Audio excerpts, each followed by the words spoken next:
Assalamualaikum anak-anak. Waalaikumsalam Bu. Bagaimana kabarnya? Baik Bu. Oke.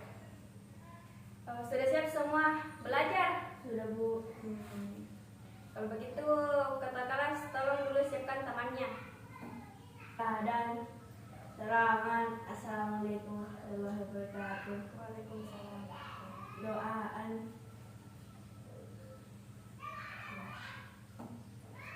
Baik, sebelum kita lanjut ke materi, Ibu absen dulu ya. Ya. Besok kali Adil. BCTV Tidak ada Bu. Bahasa Sul Tidak ada. kenapa ini tidak ada? Barunya main Bu. Oh. Oke. Pertemuan kali ini kita akan membahas mengenai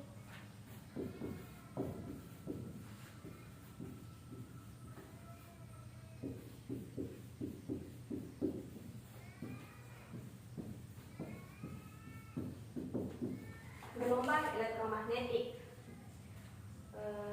Sebelum Ibu lanjut ke materi, Ibu akan menyampaikan tujuan pembelajaran kita terlebih dahulu.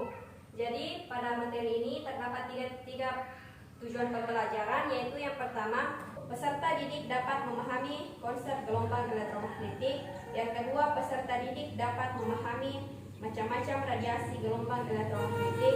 Dan yang terakhir, peserta didik dapat memahami fenomena yang terjadi oleh adanya radiasi elektromagnetik.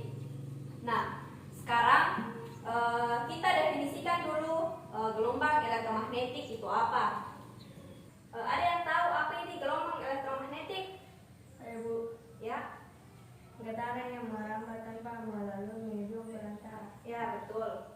Jadi gelombang elektromagnetik ini terdiri dari tiga suku kata, yaitu gelombang, elektro, dan magnetik. Gelombang ini merupakan getaran yang merambat, elektro yang berkaitan dengan kelistrikan, sedangkan magnetik yang berkaitan dengan kemagnetan. Jadi, gelombang elektromagnetik merupakan getaran yang merambat yang mempunyai dua unsur penting, yaitu medan listrik dan medan magnet, yang dimana perambatannya itu tidak memerlukan medium. Ada yang bisa sebutkan contoh dari gelombang elektromagnetik? Ya, apa? Cahaya matahari. Ya, betul. Jadi salah satu contoh dari gelombang elektromagnetik ini adalah cahaya matahari, di mana cahaya matahari ini cahayanya dapat sampai ke bumi tanpa melalui medium. Tetapi lain halnya dengan suara. Suara ini dihasilkan oleh oleh pita suara yang bergetar, kemudian merambat melalui udara. Ketika tidak ada udara, maka kita tidak dapat mendengar suara. Tetapi jika itu cahaya, maupun di ruang hampa sekalipun atau di ruang vakum sekalipun, cahaya itu dapat merambat tanpa mengurangi kecepatannya. Apakah kalian pernah bermain di tengah lapangan pada saat siang hari? Pernah Bu. Nah, tanpa kalian sadari, kalian telah mendeteksi gelombang elektromagnetik. Apakah itu? Cahaya tanpa sinar inframerah. Ya, apa itu cahaya tampak dan apa itu sinar inframerah? Cahaya tampak adalah yang dideteksi oleh mata. Inframerah adalah yang dirasakan oleh tubuh. Ya, betul. Salah satu dari spektrum elektromagnetik yang dapat kita deteksi adalah cahaya tampak.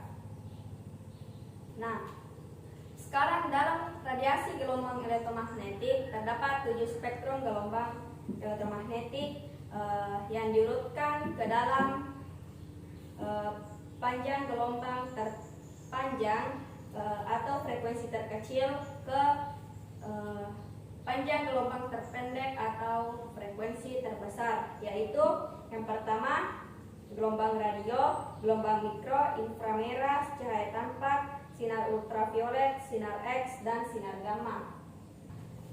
Ada yang tahu spektrum gelombang elektromagnetik apa yang paling bermanfaat dalam kehidupan kita? Sinar ultraviolet.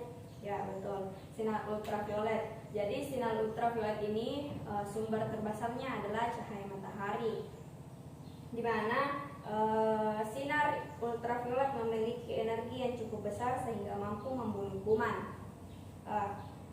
Kemudian selain itu, ketika kita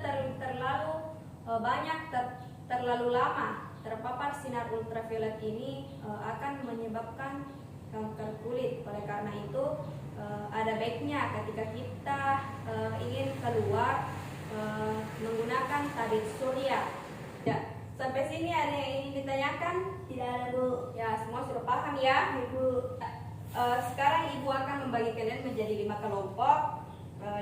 Kita akan melakukan percobaan. Sekarang Ibu berikan LKPD-nya, tolong kakak kelasnya diambil, berikan ke temannya. Semua sudah baca LKPD-nya? Semua, Bu. Sudah.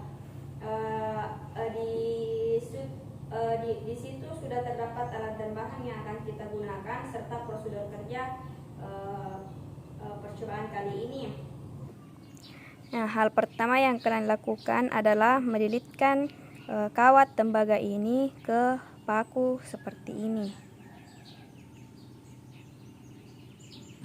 Kemudian hubungkan baterai dengan kawat tembaga dengan kutub positif dengan negatif pada baterai dengan menggunakan bantuan dengan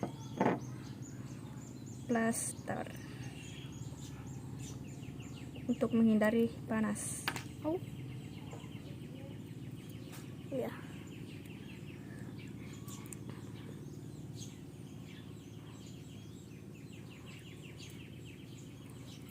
Nah, kita tunggu beberapa saat. Tutup.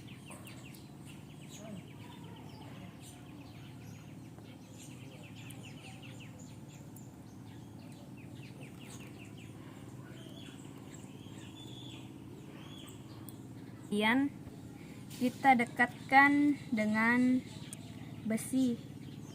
Di sini saya mengambil klip untuk membuktikan bahwa adanya magnet.